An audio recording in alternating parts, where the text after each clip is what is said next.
Bonjour tout le monde, aujourd'hui on s'intéresse au conditionnel présent. Alors première question, comment le construire? On le construit avec la base du futur simple et les terminaisons de l'imparfait.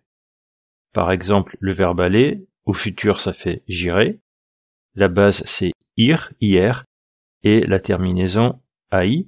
Donc là, on va remplacer la terminaison du futur par la terminaison de l'imparfait. Ça fait donc AIS.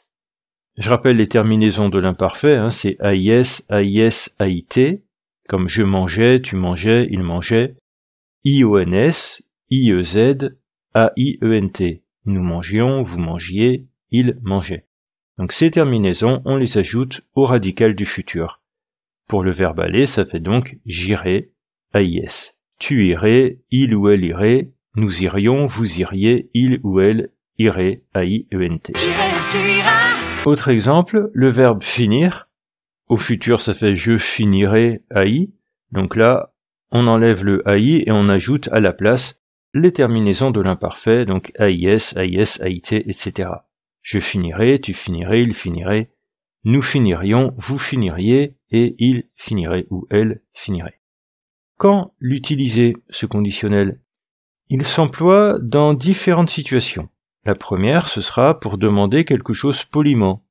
Vous allez dire « je voudrais un café » et non pas « je veux un café » qui peut paraître assez abrupt et pas très poli. Donc « je voudrais un café, s'il vous plaît ». Pourriez-vous me dire où est la gare, la librairie, ce que vous voulez?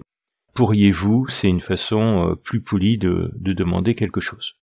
Hey, where are you trying to go? Museum, which I think is that way. Am I No, right? it's definitely that way. Oh, okay. Let me see here. All right, first of all, you're upside down, okay? Un autre emploi de ce conditionnel, ça va être pour donner une information sans certitude.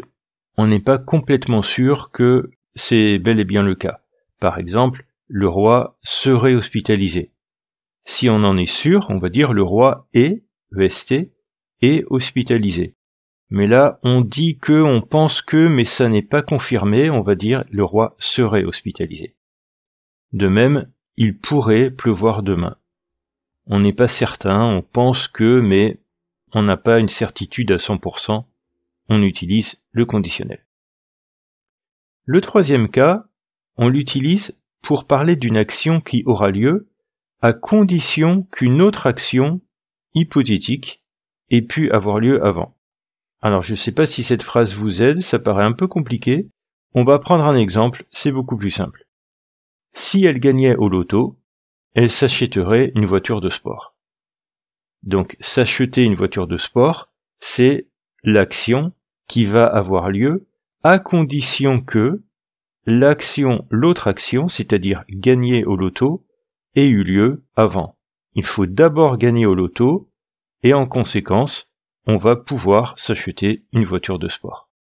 Donc dans cet exemple, on voit la condition qui est exprimée à l'imparfait et qui doit se réaliser pour que la phrase au conditionnel, elle s'achèterait, pour que cette phrase puisse à son tour se réaliser.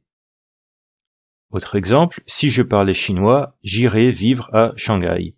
Si je parlais chinois, c'est la condition à l'imparfait, j'irais, le verbe aller, au conditionnel. Un dernier exemple, si tu réussissais ton examen, nous serions tous fiers de toi.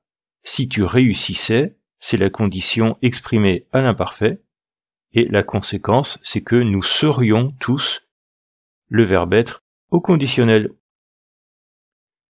Un petit exercice pour voir si vous avez bien compris, avec le verbe aimer, elle, devenir célèbre. Je vous laisse quelques secondes pour réfléchir.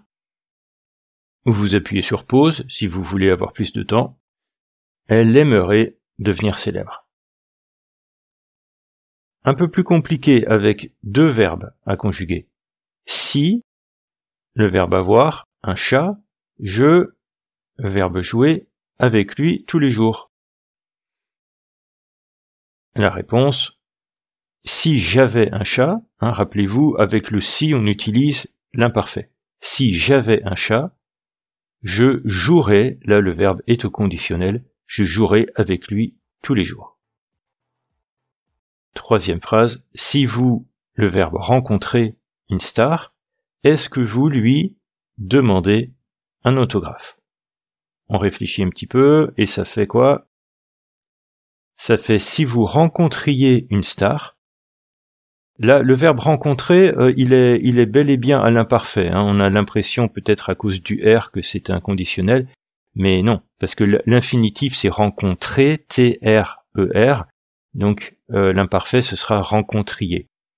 Le verbe rencontrer, si on le conjugue au conditionnel, ça fait je rencontrerai, AIS, tu rencontrerais, vous rencontreriez.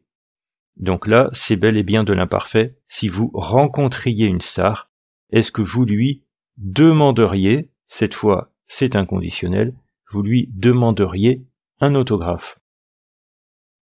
Voilà pour le conditionnel présent, c'est-à-dire le mode qu'on utilise pour des actions qui peuvent encore se réaliser maintenant ou dans le futur. Voilà, ce qui nous permet d'opposer le conditionnel présent au conditionnel passé, qui fonctionne un peu de la même manière, mais les conjugaisons sont différentes, et on verra ça plus en détail dans une prochaine vidéo. À bientôt, ciao ciao!